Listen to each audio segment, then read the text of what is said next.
महाकुंभ के भव्य आयोजन में लाखों श्रद्धालुओं का उमड़ना एक वर्षा की तरह हुआ था। हालांकि इस बार की भीड़ में धार्मिक भावनाओं के साथ साथ राजनीतिक उथल पुथल का भी असर था।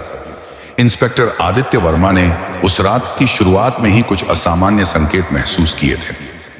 जब भीड़ में हलचल मच रही थी, उन्हें एक गुप्त सूचना प्राप्त हुई। एक ऐसे समूह की खबर थी जो साधुओं के बीच से उभर कर कुछ ऐसा करने वाला था जिससे आयोजन में अराजकता फैल सकती थी। सूचना के अनुसार कुछ साधु ऐसे भी थे जिन्होंने अपने पारंपरिक वेशभूषा में कुछ आधुनिक तत्व भी शामिल किए थे, मानो वे किसी गुप्त एजेंडे के अधीन चल रहे हों। आदित्य ने तुरंत अपने दल को इकट्ठा किया और सुनिश्चित किया कि सुरक्षा के सभी प्रबंधों को दुरुस्त किया जाए। साधुओं में से एक प्रमुख व्यक्ति, जिन्हें सभी महामुनि के नाम से जानते थे, ने हाल ही में एक रहस्यमयी प्रवचन दिया था जिसमें उन्होंने अत्याचार और अन्याय के खिलाफ अपने विचार प्रकट किए थे। लेकिन उनके शब्दों में एक ऐसी तीव्रता थी जिसने कुछ कट्टरपंथी समूहों का ध्यान आकर्षित किया था। पुलिस के अनुसार इन्हीं में से कुछ लोग ऐसे थे जिन्होंने अपने आप को धार्मिक क्रांति का प्रतिनिधि समझ लिया था और अपनी ही व्यवस्था बनाने का दावा किया था। अद्भुत तरीके से सूचना प्राप्त होते ही पुलिसकर्मियों ने देखा कि कुछ साधुओं के समूह में से कुछ सदस्य अचानक से पुलिस के इशारों पर ध्यान न देने लगे और आपस में फुसफुसाने लगे। इन संकेतों ने इंस्पेक्टर आदित्य के मन में और भी सवाल खड़े कर दिए। क्या ये साधु वाकई में शांतिपूर्ण आस्था का प्रतीक हैं या इनमें कुछ गुप्त मकसद छुपा है? उस रात जैसे जैसे महाकुंभ का रंग गहरा होने लगा, सुरक्षा की स्थिति और भी नाजुक होती चली गई। आदित्य ने अपने वरिष्ठ अधिकारियों को स्थिति की गंभीरता से अवगत कराते हुए कहा, हमें सतर्क रहना होगा। आज कुछ ऐसा होने वाला है जिसकी पूर्व सूचना हमें मिल चुकी है। उनके शब्दों में एक अजीब सी बेचैनी थी, मानो उन्हें खुद उस अज्ञात खतरे का सामना करने की तैयारी करनी पड़ रही हो। भीड़ के बीच साधुओं का एक समूह जो धर्मवीर के नाम से जाना जाता था, ने एकत्र होकर अपने मंत्रोच्चार शुरू कर दिए। इन मंत्रों में से कुछ मंत्र ऐसे थे जो सीधे सीधे प्रशासन और सत्ता के खिलाफ थे। पुलिस की नजरें तुरंत उन पर टिक गईं। आदित्य ने अपने साथी इंस्पेक्टर रोहित से निर्देश दिया कि वे इस समूह के आसपास के इलाकों पर नजर रखें। रोहित ने अपनी टीम के साथ उस भीड़ में घुसपैठ की ताकि किसी भी आपत्तिजनक गतिविधि की तुरंत रिपोर्ट दी जा सके। तभी भीड़ में से एक साधु अचानक से जोर जोर से चिल्लाया, अब समय आ गया है जब छुपा हुआ सत्य सामने आएगा। उसकी आवाज में एक अजीब सी ताकत थी जिसने आसपास मौजूद हर व्यक्ति को चौंका दिया। उसी पल पुलिस के दो समूह उस साधु के चारों ओर इकट्ठा हो गए। कुछ साधु भी तुरंत पीछे हटने लगे, जबकि अन्य ने डटकर उस वक्त का सामना करने का साहस दिखाया। अदालत के प्रबंधक और आयोजन समिति के वरिष्ठ सदस्यों ने भी स्थिति को संभालने की कोशिश की, लेकिन महाकुंभ के विशाल क्षेत्र में नियंत्रण रखना कोई आसान काम नहीं था। आदित्य ने तुरंत आदेश जारी किया कि किसी भी तरह के दंगों को टाला जाए और यदि आवश्यक हो तो बातचीत के माध्यम से स्थिति को शांत किया जाए। पुलिस के दल ने साधुओं के बीच से एक एक करके उन लोगों से संपर्क करने की कोशिश की ताकि विवाद को बढ़ने से रोका जा सके। रात के काले बादलों के बीच चांदनी की मंद रोशनी में महाकुंभ का रंग अत्यंत रहस्यमयी लग रहा था। आदित्य को यह स्पष्ट हो चुका था कि आज की घटनाओं में कोई साधारण दंगों का खेल नहीं था। साधुओं के समूह में से कुछ तो ऐसे भी थे जो पहले से ही किसी षड्यंत्र का हिस्सा प्रतीत हो रहे थे। जब पुलिस और साधुओं के बीच बातचीत शुरू हुई तो एक गहरी खामोशी छा गई। एक ओर इंस्पेक्टर आदित्य अपनी सख्त निगरानी बनाए हुए थे, तो वहीं दूसरी ओर महामुनि भीड़ में केंद्र में खड़े थे। माहौल ऐसा था कि हर सांस में अनजाने खतरे का एहसास झलक रहा था। महामुनि ने अपनी मधुर लेकिन कड़क आवाज में कहा, आज मैं अपने सत्य का उद्घोष करूंगा। हम जो अत्याचार सहते आए हैं, अब उनका हिसाब मिलेगा। उनकी इस घोषणा से पुलिस और भी सतर्क हो गई। आदित्य ने तुरंत महसूस किया कि इस वक्त साधुओं के बीच एक ऐसा मुठभेड़ होने वाला है जो किसी और प्रकार के संघर्ष से अलग होगा। साधुओं में से कुछ ने पुलिस के आदेशों का पालन किया तो कुछ ने अपनी अपनी धड़कनों में उभरते क्रोध को रोक नहीं सके। ऐसे में महाकुंभ के विशाल प्रांगण में छोटे छोटे समूहों के बीच संघर्ष की जड़ें जमने लगीं। पुलिस की टीम ने स्थिति को नियंत्रित करने के लिए बीच बीच में हस्तक्षेप करना शुरू कर दिया, लेकिन हर कदम पर उन्हें नई चुनौतियों का सामना करना पड़ रहा था। इस दौरान कुछ चुपके से खड़े साधु ऐसे भी थे जिन्होंने पुलिस के इशारों पर ध्यान न देते हुए अपनी आस्था का प्रदर्शनी करना जारी रखा। इन साधुओं के बीच से एक अजीब सी मुस्कान, एक अदृश्य संकेत और कुछ ऐसे इशारे थे जो स्पष्ट रूप से यह संकेत दे रहे थे कि इस मुठभेड़ के पीछे कुछ गहरा षड्यंत्र छुपा हुआ है। आदित्य ने अपने अंदर के संदेह को दबाते हुए अपने सहयोगियों से कहा, हमें इस षड्यंत्र के बारे में और अधिक जानकारी जुटानी होगी। जैसे जैसे रात गहराती गई, महाकुंभ के आंगन में स्थिति और भी तनावपूर्ण हो गई। इंस्पेक्टर आदित्य ने अपने सबसे भरोसेमंद जासूस कमलेश से संपर्क किया। कमलेश को पहले से ही कुछ गुप्त सूचना मिली थी कि कुछ साधु एक विशेष योजना के तहत प्रशासन और सत्ता के खिलाफ हथियारबंद विरोध प्रदर्शन की तैयारी कर रहे हैं। कमलेश ने पुलिस के गोपनीय चैनलों के माध्यम से जानकारी दी।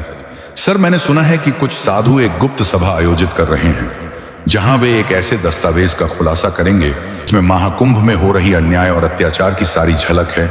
इस सूचना ने इंस्पेक्टर आदित्य के दिल में डर और जिज्ञासा दोनों ही उत्पन्न कर दिया। उन्होंने तुरंत आदेश दिया कि उस गुप्त सभा के स्थान का पता लगाया जाए और यदि संभव हो तो उस सभा में प्रवेश किया जाए। महाकुंभ के विशाल परिसर में, जहां हर गली नुक्कड़ पर हजारों श्रद्धालुओं की भीड़ लगी हुई थी, ऐसे गुप्त संकेत और षड्यंत्र का पता लगाना असंभव सा लग रहा था। लेकिन आदित्य और उनकी टीम ने हर संभव प्रयास करना शुरू कर दिया। पुलिस ने उस सभा के आसपास गश्त बढ़ाई और हर संदिग्ध गतिविधि पर नजर रखी। तभी एक धुंधली सी रोशनी में एक छिपे हुए कमरे से तेज आवाजें गूंजने लगी। कमलेश ने तुरंत रिपोर्ट दी, सर, मुझे लगता है कि वह सभा यहीं के पास किसी छोटे से मंडप में चल रही है। पुलिस ने उस मंडप के पास पहुंचकर छानबीन शुरू की। उस मंडप के पास पहुंचते ही वातावरण में एक अजीब सी सन्नाटा छा गया। वहां मौजूद साधु मुनि अपने आप में इतने गंभीर थे कि उनकी आंखों में एक गहरी उदासी और क्रोध झलक रहा था। अचानक एक साधु ने जोर से घोषणा की, अब और चुप्पी नहीं सहेंगे, आज जो कुछ हुआ उसका हिसाब मिलेगा। उसकी इस घोषणा के साथ ही उस सभा में मौजूद सभी साधु जागृत हो उठे और पुलिस के सामने एक चुनौतीपूर्ण मुद्रा में खड़े हो गए। जब महाकुंभ के विशाल प्रांगण में संघर्ष की आग फैलने लगी तो स्थिति पूरी तरह से नियंत्रण से बाहर हो गई। इंस्पेक्टर आदित्य ने तुरंत स्थिति को संभालने के लिए सभी प्रयास किए। हम यहां किसी भी तरह की हिंसा को बर्दाश्त नहीं करेंगे, उन्होंने अपनी सख्त आवाज में आदेश दिया। उस क्षण जब साधुओं के मुखों से विद्रोही नारे गूंजने लगे, पुलिस दल ने अपनी ड्यूटी निभाने के लिए कदम बढ़ाया। दो समूहों के बीच टकराव के पहले ही क्षण में हवा में तनाव और भय की लहर दौड़ गई। साधुओं ने अपने पारंपरिक आचरण को बनाए रखते हुए अपने मंत्रों और झंडों के साथ पुलिस की ओर रुख किया। वहीं पुलिसकर्मी हथियारों के साथ तैयार हो गए थे, लेकिन उन्हें यह भी ध्यान था कि महाकुंभ के इस पवित्र आयोजन में अत्यधिक हिंसा नहीं होनी चाहिए। इस टकराव के मध्य इंस्पेक्टर आदित्य ने एक बार फिर आदेश दिया, शांत रहो, हमें बातचीत के जरिए इस समस्या का समाधान निकालना है। परंतु दोनों पक्षों के बीच पहले से ही बढ़ता तनाव उस शांतिपूर्ण वार्तालाप के लिए कोई अवसर नहीं छोड़ रहा था। एक पल ऐसा आया जब दोनों दलों के बीच की दूरी घट गई और दोनों तरफ से स्वर उठने लगे। एक ओर साधुओं के मुख से विद्रोह और अन्याय का प्रतिकार, तो दूसरी ओर पुलिस के दिल में कानून और व्यवस्था की कसम। महाकुंभ के उस अंधेरे कोनों में, जहां केवल चांदनी की मंद रोशनी ही गवाह थी, टकराव की आग धीरे धीरे भड़कने लगी। जैसे जैसे मुठभेड़ तेज होती गई, इंस्पेक्टर आदित्य ने महसूस किया कि यह केवल साधारण दंगों का मामला नहीं है। इस संघर्ष के पीछे कोई गहरा षड्यंत्र निहित था, जिसमें कुछ चरित्र ऐसे थे जो अपने निजी लाभ के लिए लोगों के बीच अविश्वास और अशांति फैलाने का प्रयास कर रहे थे। आदित्य ने गुप्त सूचना के आधार पर जाना कि कुछ कट्टर समूहों ने इस अवसर का लाभ उठाते हुए राजनीतिक और सामाजिक हलचल मचाने का निश्चय किया था। एक और साधु महामुनि की उपस्थिति स्पष्ट रूप से एक प्रतीक बन चुकी थी। वह अपनी बातों में न केवल धार्मिक सत्य का उद्घोष कर रहे थे, बल्कि वे एक ऐसे नए युग की भी बात कर रहे थे जहां अत्याचार और अन्याय का अंत हो। दूसरी ओर पुलिस के वरिष्ठ अधिकारियों ने तुरंत महसूस किया कि अगर इस षड्यंत्र को समय रहते सामने नहीं लाया गया तो महाकुंभ के इस पवित्र आयोजन में अराजकता छा सकती है। कमलेश ने अपने साथियों के साथ एक गुप्त बैठक की व्यवस्था की, जहां उन्होंने इन गुप्त योजनाओं और संदिग्ध व्यक्तियों के बारे में विस्तृत जानकारी साझा की। सर, हमने पाया है कि कुछ साधु ऐसे हैं जो अपने आप को हीरो समझकर हिंसक कदम उठा सकते हैं। हमें इनकी असलियत का पता लगाना होगा, कमलेश ने कहा। इसी बीच पुलिस ने साधुओं के समूह में फैली अविश्वास भरी हवा को फैलते देखा। कुछ साधुओं ने पुलिस के संपर्क से कद तक दूरी बनाए रखी, जबकि अन्य ने अपनी नारों और घोषणाओं के माध्यम से प्रतिरोध का संकेत दिया। महाकुंभ के विशाल प्रांगण में अब यह संघर्ष एक नई दिशा ले रहा था, जहां न केवल कानून और व्यवस्था की लड़ाई हो रही थी, बल्कि आस्था, विश्वास और इंसानियत की भी कसौटी लगाई जा रही थी। स्थिति के और बिगड़ने से रोकने के लिए पुलिस प्रशासन ने बीच बीच में संवाद की कोशिशें शुरू की। इंस्पेक्टर आदित्य ने स्वयं महामुनि के पास जाकर उनसे बातचीत करने का प्रयास किया। चांदनी की रोशनी में जब दोनों एक दूसरे के सामने खड़े हुए तो माहौल में सन्नाटा छा गया। महामुनि ने धीमी और गंभीर आवाज में कहा, इंस्पेक्टर साहब, हम भी इंसान हैं। हमारा संघर्ष केवल अन्याय के खिलाफ है। हमें एक ऐसा समाज चाहिए जहां सत्य और न्याय की प्रधानता हो। उनके शब्दों में एक गहराई थी जिसने आदित्य के अंदर भी सवाल खड़े कर दिए।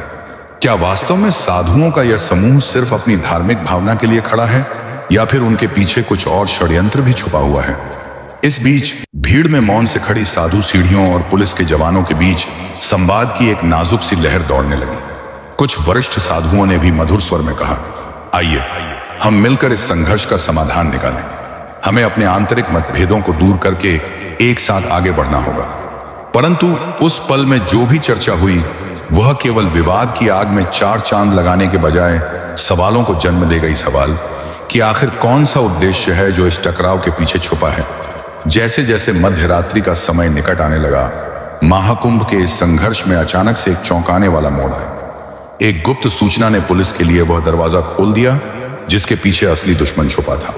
कमलेश ने रिपोर्ट दी, सर, हमें पता चला है कि कुछ बाहरी तत्व इस आयोजन में फुसफुसा रहे हैं। ये तत्व न केवल साधुओं के बीच अशांति फैला रहे हैं, बल्कि उनके आदर्शों को भी धूमिल करना चाहते हैं। इस सूचना ने इंस्पेक्टर आदित्य के दिमाग में ज्वाला सी जला दी। उन्होंने तुरंत अपनी टीम को इकट्ठा करके आदेश दिया कि वे उन बाहरी तत्वों की पहचान करें और उन्हें रोका जाए। पुलिस ने चौकीदारी बढ़ा दी और सभी संदिग्ध व्यक्तियों पर नजर रखने लगी। गुप्त जांच में पता चला कि कुछ कट्टर राजनीतिक समूहों ने इस अवसर का लाभ उठाने का निश्चय किया था। उनका उद्देश्य था महाकुंभ के इस पवित्र आयोजन में दंगों की स्थिति पैदा करके लोगों के विश्वास को तोड़ देना और अपने राजनीतिक एजेंडे को आगे बढ़ाना। पुलिस के जासूसों ने इन तत्वों की गतिविधियों पर नजर रखी और जल्द ही उनके कई दस्तावेज और योजनाबद्ध मीटिंग्स के सबूत जुटा लिए। इस खुलासे से महाकुंभ के उस विशाल प्रांगण में अचानक से एक नई हलचल मच गई। साधुओं के बीच से कुछ वरिष्ठ सदस्य घबराहट में आ गए, जबकि पुलिस ने तुरंत स्थिति को नियंत्रित करने के लिए कदम उठाए। इंस्पेक्टर आदित्य ने स्पष्ट रूप से कहा, यह केवल साधुओं या पुलिस का संघर्ष नहीं है, यह हमारे समाज के उन हिस्सों के खिलाफ एक लड़ाई है जो दंगों और अशांति को फैलाने की कोशिश कर रहे हैं। हमें मिलकर इस षड्यंत्र का पर्दाफाश करना होगा। मध्य रात्रि के करीब महाकुंभ का पूरा वातावरण तनाव और भय से भर गया था। पुलिस और साधुओं के बीच की दूरी घट चुकी थी। हर एक कदम पर दोनों पक्षों में झगड़ों की आग भड़कने को तैयार थी। इंस्पेक्टर आदित्य और उनके सहयोगियों ने आखिरी चेतावनी जारी की, यदि इस संघर्ष को शांति से नहीं सुलझाया गया तो हम मजबूर होकर कड़ा कदम उठाने के लिए बाध्य होंगे। महामुनि, जो अब भी भीड़ के बीच अपने सत्य का उद्घोष कर रहे थे, ने अपनी आंखों में दृढ़ निश्चय के साथ जवाब दिया, हमने कभी हिंसा नहीं की है, पर यदि अन्याय का सामना करना पड़ा तो हमारी आवाज को दबाया नहीं जा सकता।